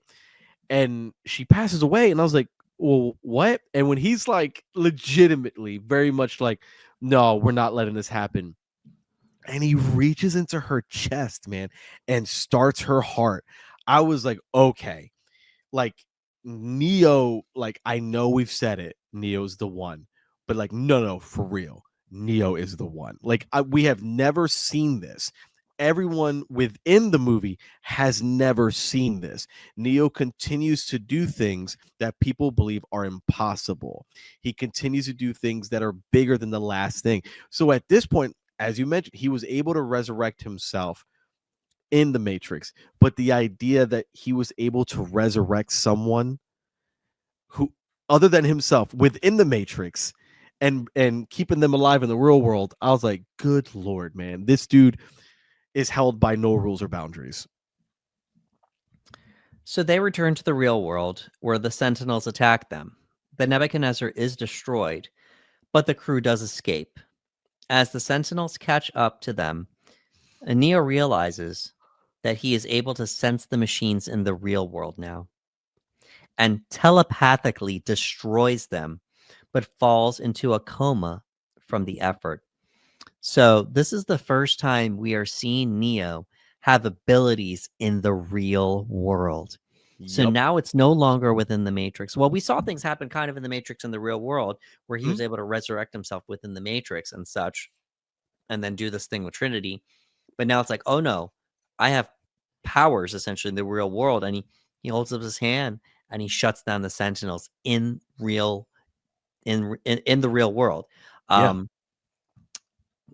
so we have another question here. It'll get explained later on, Oh yeah. but Yeah. it's just a huge question. It's like, okay, what's happening here? Like, we thought it was only within the Matrix, but now it's in the real world that these things are happening.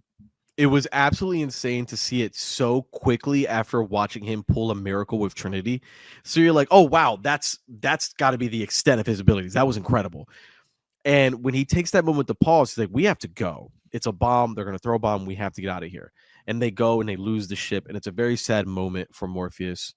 Um, and it's just like him having to lose that and his dream and everything. It's just hearing everything he's heard from Neo about, the prophecy not being true. Like he's going through it. Now they have to leave the ship. That's a hard pill for him to swallow. When they're making a run for it and Neo pauses and she's like, Neo, what are you doing? He goes, I can feel them. And I remember going, what? Like, what do you mean? Like, what do you mean you can feel them? And he turns around, and when he extends his arm and holds out his hand and he essentially fries the machines and falls down, I was like, okay, like you said, I was like, what is going on? Because even as miraculous as bringing Trinity back, it still happened within the Matrix. So every time Neo does something really unique and special within the Matrix, I'm like, as crazy as it is, I can accept it because we're in the Matrix. He proves time and time again that within the Matrix, he can do impossible things. He just surprises me from time to time on what they are. For him to do something in the real world, connected to no machines, tied into no programs whatsoever, was able to fry the machines in the real world is absolutely mind-numbing. I was like, what is going on? I was so excited in the best way, but I knew that we probably weren't going to get the answer just yet. And I remember just going, oh, wait, what does this mean? How did he do that? Yeah, and that was just the Wachowskis, just sowing that seed, Mm-hmm. to just let you know, hey, we have some more to come. So the crew are picked up by another ship, the Mjolnir, Yeah. and its captain reveals that other ships defending Zion were wiped out by the machines after somebody prematurely activated the EMP. Only one survivor was found, the Smith-possessed Bane. And we get a to be concluded. It was a plan. It's a planned trilogy, so that was our Yep. cliffhanger moment. And then once again, we close with another, yes, Rage Against the Machine song. Yep. They went with Calm Like a Bomb this time. And that's our movie. That was it, man. That was it. I remember I vividly remember this because I knew that it was a trilogy. I also knew that 2 and 3 were shot back to back. I was a movie nerd even back then, going to websites like upcomingsuperheromovies.com and all this thing, like just being in the know about what was happening. So we knew a trilogy was coming. But when that movie ended with to be concluded, I had never seen that before. I was 18 years old. I had never seen a movie kind of do that outside of like the Back to the Future movies. So there's a long gap, right? There was a long gap of that to be continued type of thing with cinema. I would say this is probably it felt so new to me because I think that's when I really started to have a love for movies. So like for me, I was like, wait, what do you mean? Like to be concluded? That's it? That's the end of the movie? And I was just like, I was in shock. And I was so eager for the next one. I was like, we need the next one ASAP. And I'd be very lucky because it was going to come relatively quick after this one. So let's give our initial thoughts upon this rewatch here. And my thoughts from my rewatch was I felt like they showed a lot more and Mm-hmm. explained a lot more. They revealed new mysteries, but they did show a lot more. And I wonder if a lot of the divisiveness came because the Wachowskis showed more, because the mystery of the Matrix just went out the window basically now. Mhm. There was so much mystery even after we found out what the Matrix was in the first movie. Now we're getting to the nitty gritty. Now we're getting into Zion. We're getting into the concept of the one. We're getting into the architect. Now we know that who created the Matrix. And a part of me feels like maybe because um, they showed a lot more. Maybe do you think that that's why things were a little bit divisive this time around? I don't know. Um, at the end of the day, the Matrix was lightning in the bottle. Yeah. And what were you going to do to match that lightning in a bottle? Were you just going to continue the stories within the Matrix and keep going that way, or are you going to move forward with the story of the people beating the machines? And that's where you had to go. Yeah. If the story needs to continue moving along as far as the prophecy of Neo, and the Wachowskis did the best that they could, um, as far as that goes. Who knows if the Wachowskis had planned on just making the movie by itself, and then obviously it made so much money, Warner Brothers came to them and said, "We need more," and they said, "Okay, well, I guess we're going to do 2 more movies," and this is what we had. But those were my initial thoughts. Yeah, and you bring up some good points. Because I'm also curious if that was the take. Because look, there are great movies that a lot of people feel that majority of the time when it comes to sequels, they don't really live up to the first movie. That is a common thought process that we've heard from a lot of people. Is like, oh, it's never as good as the first, right? Like the second is never as good as the first because the first one's exploring new themes and the second one's kind of just rehashing for the most part. But there are great movies in the library where it opens with a very strong film and the second film is just as good if not better. I could think of examples like Terminator 1 and Terminator 2. You can decide which one you like better. They're both phenomenal movies. Alien versus Aliens. These movies do exist. The luxury of those movies is that Alien feels different from Aliens 2. Terminator feels different from Terminator 2. They almost feel like different genres, where you got a horror genre and you jump into the sci-fi action genre. The Matrix didn't have that benefit where they could switch genres. So I feel like from the Matrix 1, we have a lightning in the bottle situation where we're learning all these new things about this quote unquote program, the Matrix, Neo, the One, Morpheus, Prophecy, the red pill versus the blue pill. These are all new elements. They didn't have the luxury of really capturing that lightning in a bottle the second time. So there might have been a lot of divisive nature from that aspect where while we did get to see things be bigger, better depending on how you view the movie. The action sequences are bigger. We have way more special effects, the visual effects, the bullet time. We get way more of that. It feels like the movie did what a lot of people fear, where it's like, oh, they took the first movie and just made it bigger, and that can work for some people. On a rewatch now, it's one of those things, especially rewatching is so close to one, it does you do tend to see the big difference between the two, because while the Matrix 1 was revolutionary from a technical standpoint, it also had the benefit of being the first time we're introduced to the story. So the story's fresh. So in part two, it's kind of like, okay, where are we going with this? Okay, now we're going to learn about Zion. And some people didn't want to know about Zion. People were perfectly fine with the Nebuchadnezzar and the Matrix and keeping it small and tightly knit.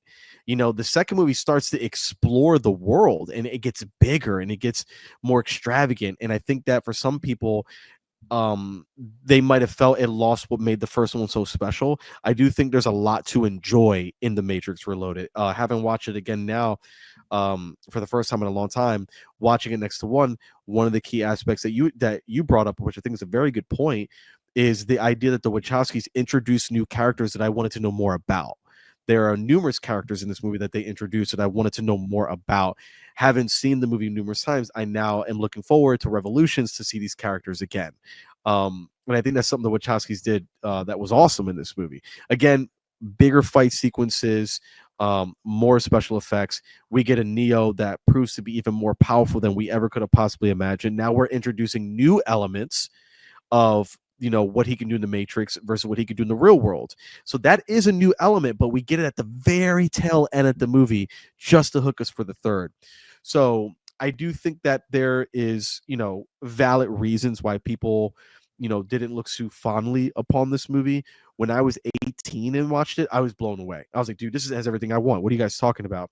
Watching it now on a rewatch, especially after Matrix 1, I understand those complaints, but I still do think that there are a lot of cool things to enjoy about the movie, whether it's the technical achievements, because again, they do go bigger, as well as the characters. And I still really appreciate the love story with Neo and Trinity. I think I've said this before, whether I posted it online or had this conversation with you. One of my favorite love stories in cinema is Neo and Trinity. Like I love the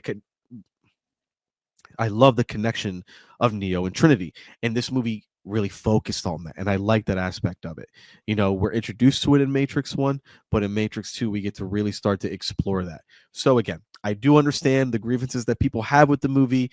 I do think the first movie is better than Matrix Reloaded, but I still think that there's a lot for me to enjoy in this movie.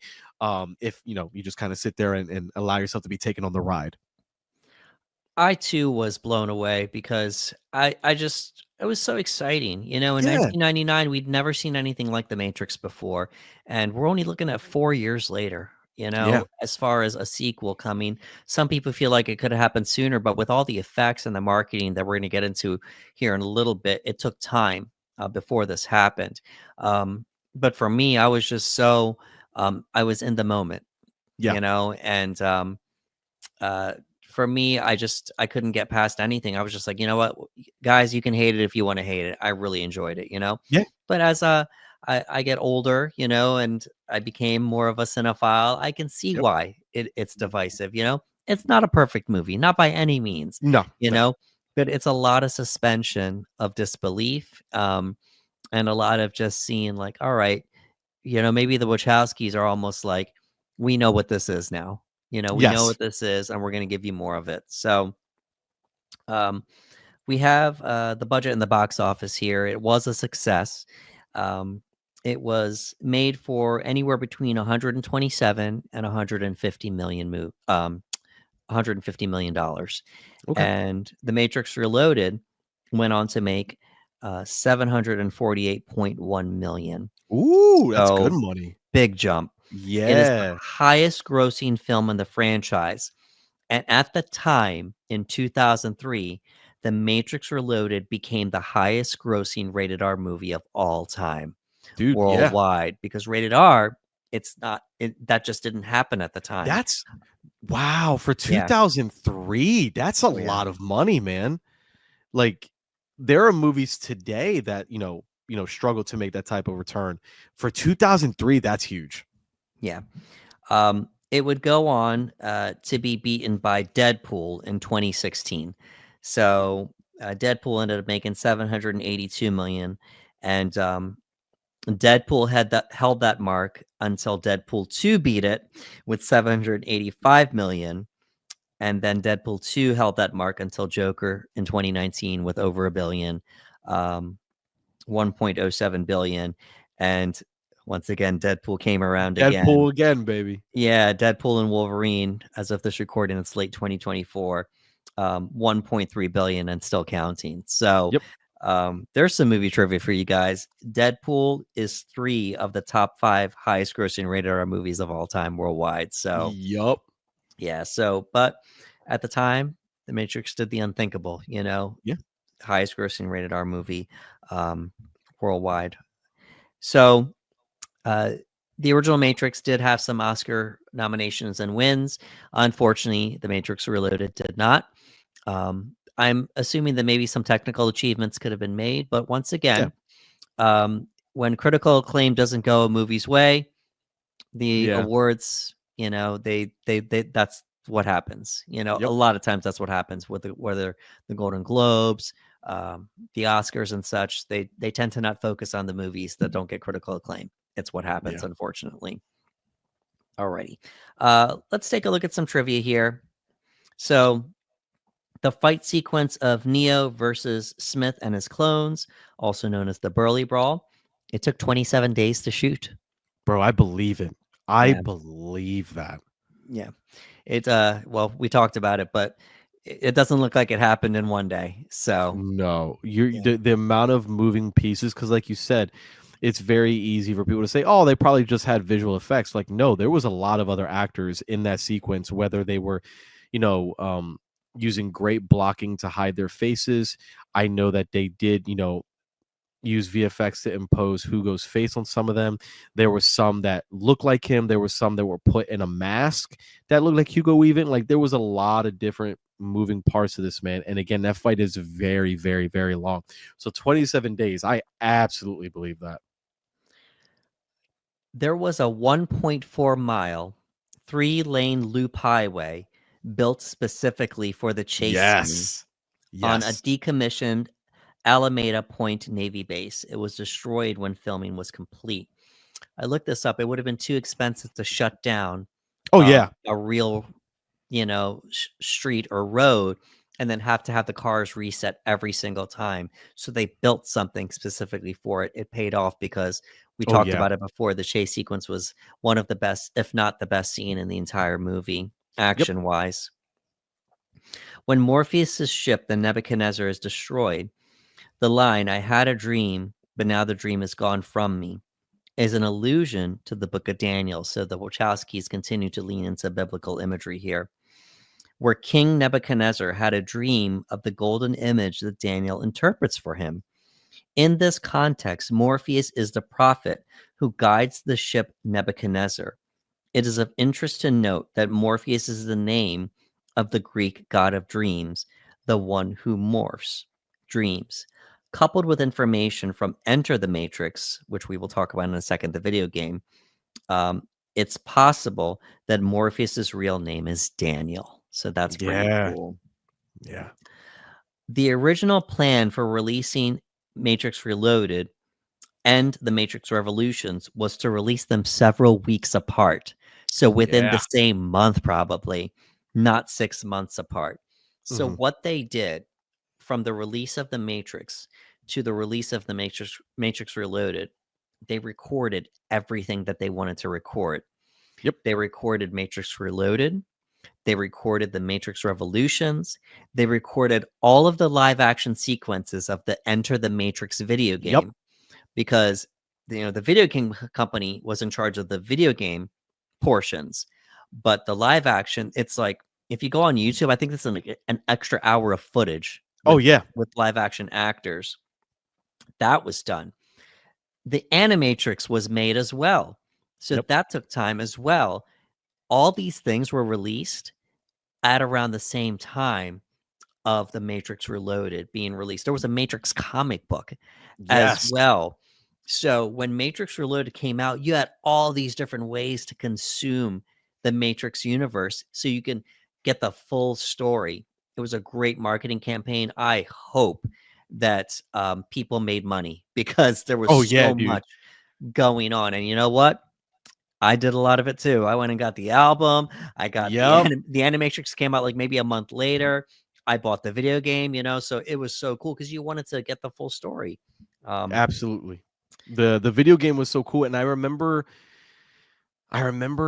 seeing the trailer for the video game, and I was somewhat disappointed. And I was like, "Oh no, I want to play as Neo. Like, I want to play as Trinity. Like, I want to play as Morpheus."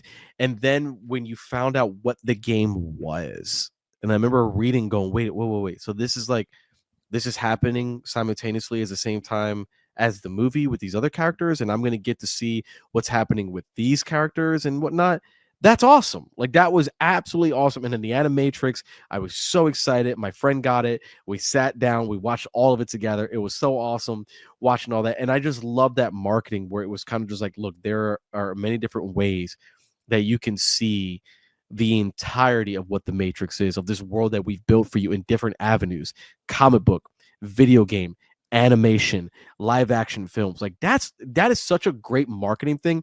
And if you were also really good at hacking, I remember that was a possibility, that there was an aspect of the video game that if you knew how to code, you could go into that section of the game and actually code and unlock secrets, and you could hear from Neo. And I thought that was so interesting. I couldn't do it to save my life. My cousin was able to do it, and he was able to do some stuff, and we'd learn some little secrets to hear Neo's voice. And I was like, oh man, that's so cool how they did that. Lastly, here, the Wachowskis. Now we did our breakdown for Batman Begins, and I don't recall if we mentioned this or not in the breakdown, but apparently the Wachowskis were approached to direct Batman Begins, Oh. but well, or what would become Batman Begins, Uh-huh. but turned it down due to having to make all the Matrix sequels and such. Okay. So you know how Warner Brothers is when you do have a Yep. hit, they want to Yep. approach you to do other things, you know. So eventually, before settle, quote unquote, settling on Christopher Settling. Nolan, yeah, on Christopher Yep. Nolan, the Wachowskis were one of the people they focused on. Let's take some time to give a little love to the cast here. And Yes. returning as Neo, we have Keanu Reeves. We have Lawrence Fishburne as Morpheus, Carrie Ann Moss as Trinity. Those are our big three. Oh yeah. Returning, we have Hugo Weaving as Agent Smith.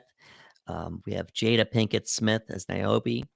I believe they said she was approached to play Trinity, and it didn't work out. But guess what? She came back, and now she's playing Niobe. We have Harold Perrineau as Link. He's great. If you know this actor, he's good in whatever I see him in. Oh yeah. He's been in quite a few projects over the years. Some of you might remember seeing him first in Baz Luhrmann's Romeo and Juliet. He was Mercutio in that. So show a Yes. little love to Harold Perrineau there. We have Gloria Foster returning as the Oracle. I put down Randall Duck Kim as the Keymaker. We have Monica Bellucci as Persephone.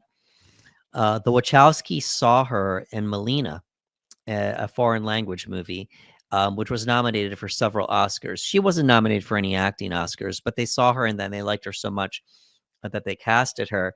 And she's done mostly foreign language films, but she Yeah. had this nice little stretch here where she did a few English language films and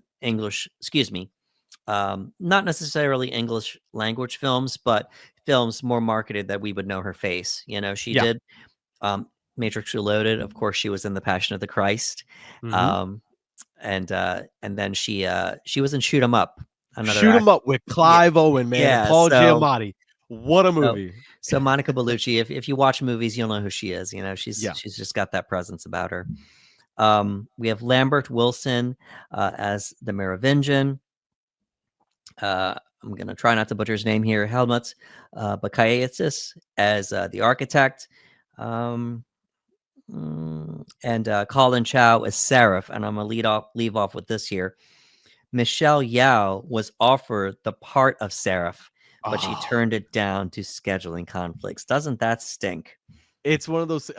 We love Michelle Yao. That would have been so awesome to see her in that role. I'm not mad because obviously I'm happy that everyone who got to take part in this movie got to take part in it. But it's one of those things like, oh, what we almost got. Yeah. We have Nona Gay as Z, Gina Torres, another sci-fi veteran there as Cass. I'm going to show a little love to Harry Lennox as Commander Locke. That's our Swanwick from the Zack Yeah, dude. Snyder Yeah. Every time I see him, I Superman get excited. movies. I'm like, there he is. There he is. Yeah, Swanwick from what do we call that? The Snyderverse, right? Yeah, baby. Alrighty. And I'm gonna leave off there. We're gonna stop here with the casting trivia. Z was originally played by Aaliyah, Mm-hmm. and unfortunately, she passed away in a plane crash in August the 25th of 2001 before filming was complete, and that means her scenes were then reshot by Nona Gay. Jada Pinkett Smith declined her role in The Nutty Professor 2: The Clumps in order to star in The Matrix Reloaded. So she missed the first movie. She wasn't going to miss the second movie. Yeah, she was like, "No, I'm not missing that." It's the irony is that, as we know, Will Smith was offered the role of Neo, Right. and he passed on it. Jada gets the opportunity to come back. She goes, "No, no, no, I'm getting in the Matrix. I know what this is now. I'm gonna do it." And lastly, here, Jet Li was offered the role of Seraph. Talk about Wow. hot actors at the time. They wanted Yep. somebody of Asian origin that was skilled in martial arts. So, of course, Jet Li's name came up. Yeah. He turned down the role of Seraph because he didn't want his martial arts moves digitally recorded. Yeah. So he turned it down. But everything turned out well the way that it went. There is so much more we could discuss. Oh yeah. when going into the Matrix Reloaded. I hadn't realized how much happened because all that happened at the same time. We experienced it in real life, but looking back, it's like, wow, I don't recall marketing happening like that again. Oh yeah. You had the movie, you had the album, you had the video game, you had a comic book, and you had an animated movie all at the same time. The You Wachowskis didn't hold back. you had that, and again, we talked about this earlier off the air. The fact that when the movie was over, people are so used to now seeing an after credit scene and you get maybe a 10-15 second stinger at the end of credits. At the end of this movie, in the theaters, when the credits were done, you got to see the trailer for Revolutions. And I remember being blown away at that notion that, like, okay, this movie just ended. I just finished. And the movie's already being marketed to me to say, hey, don't worry. The third one is coming really soon, especially for a movie to say to be concluded. You're ready to go, right? So at the very end of the credits, it's like, oh, by the way, see you in a few months, not a year, not 2 years, nothing of the sort. We're going to see you in a few months. I was so excited. The marketing around this was just incredibly well done. So we're going to start closing things out here. And, we've touched on it quite a few times. I'm just going to touch on it again. It's just, to me, it's just the Wachowskis going bigger. Yep. It's just going bigger, and you cannot deny the cultural impact that the Matrix had, not only on film but on society as well. And the Wachowskis were tasked with the impossible task of making a sequel that the masses, that would appeal to the masses and appeal to critics alike, and also, let's be honest, make some money. And Yeah. that's, you got it. It's the movie, it's the show business. That's show business. It's a business. You have to make some money. So they definitely succeeded, based upon the statement that it became the highest grossing rated R movie of all time at the time. But the thing that will continue, and we're going to continue talking about this, is that the sequels to the original Matrix would just go on to continue being divisive. Yep. There will always be parts that people want to dissect, but there's also going to be parts of, wow, that was really cool. Yes. So that's just what the Matrix universe ends up becoming. Yeah. It just ends up becoming a part of the Matrix universe. It's like, wow, really cool special effects, really cool fighting, but man, I really didn't like this one part. Yeah. So that's just what the Matrix ends up becoming. So that's my takeaway as far as my closing thoughts. Yeah, and again, we talked about it. The Matrix one, you have a lightning in the bottle situation. It's really hard to recapture that magic. But they went bigger. They went stronger. They try to do so much more in the sequel to give you a reason to come back. There is a part of me at times that wonders if they went into this with just the idea of making one movie. But as you know, with studios, when a movie is financially successful and there's room to grow, they go, why not? And the Wachowski seems like they were like, okay, we're coming back. All right, then we've got to go full on. We've got to do a lot more. We've got to introduce not only Zion, this real world situation. We've got to explore the end. We've got to explore the abilities. We want Agent Smith back. Like, there was so much to look forward to. And I am happy they got to make these movies. And I've said this before when we talk about other film. I love when films can be divisive to the point where it opens a conversation and a dialogue. I think that's great. I want movies to be that way. I want people, we don't always have to agree on movies. I like the idea of just talking about, what I pulled from it versus what someone else pulled from the movie. Maybe we could find common ground on that. Again, I understand the grievances that people have with this movie. I still think there's plenty to enjoy about it. And unfortunately, it's one of those things where, you can't just redo the same thing, so they're trying to go bigger and better, and it's not always going to land for a lot of people. But I remember the first time I saw it, I was extremely happy with it, and watching it again on a rewatch, I could still walk away from it knowing that there's plenty in there to enjoy. And as a whole, we'll keep exploring these movies as we continue. And we'll talk about that divisive nature as we continue, because those movies never stop being divisive among fans, among critics. Like, it's just like, nope, as these movies continue, they're going to continue to do that. And maybe it's meant to be that way.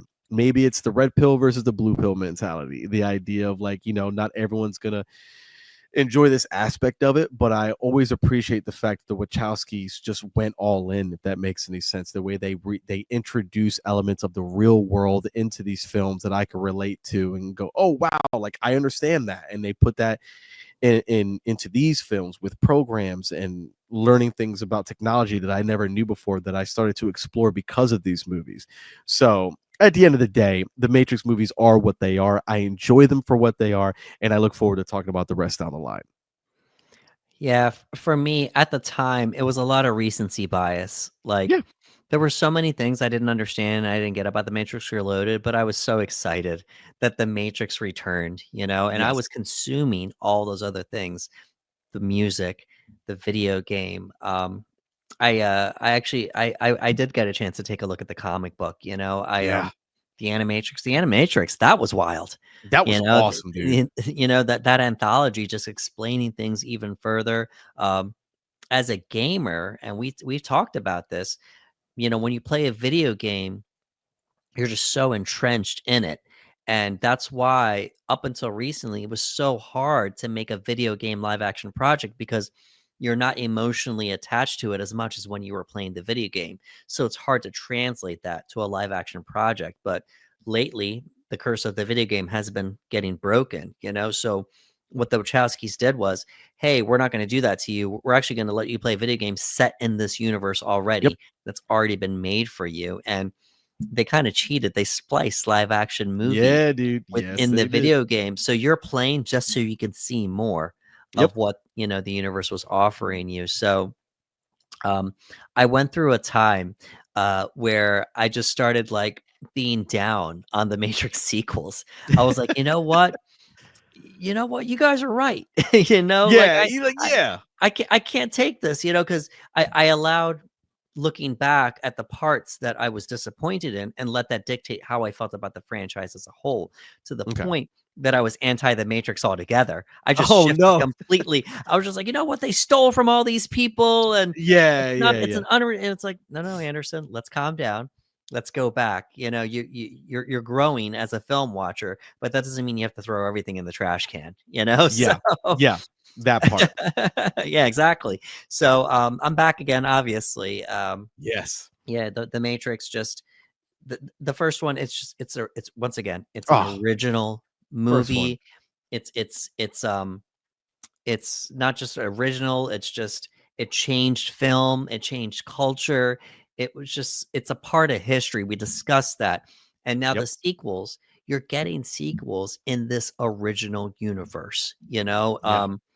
At the time, Hollywood was looking for something fresh. And Oh yeah. The Matrix did that, and the sequels just continue to do that. So there we go. Yeah. All righty, folks. That was the Panel Bros official breakdown of The Matrix Reloaded. If you could please give us a like, share, and subscribe on YouTube at the Panel Bros, we'd appreciate it. As the more you do that, the more that will help our reach. Also, if you could give us a comment below and let us know how you felt about The Matrix Reloaded. Did you agree with the parts that we said were divisive? Please, discuss that with us. And did you enjoy The Matrix Reloaded just as much as you enjoyed the first Matrix? Is this when you started shifting as well, because of just the nature of the Matrix sequels? Please let us know in the comments below. Folks, stick around. We're going to continue on Yeah. with this franchise here of the Matrix, and we still have the Matrix uh, Revolutions and also the Matrix Resurrection. So please stick Yeah. around for that. For Ricardo Segura, this is Anderson Marchak saying thank you for coming to the panel.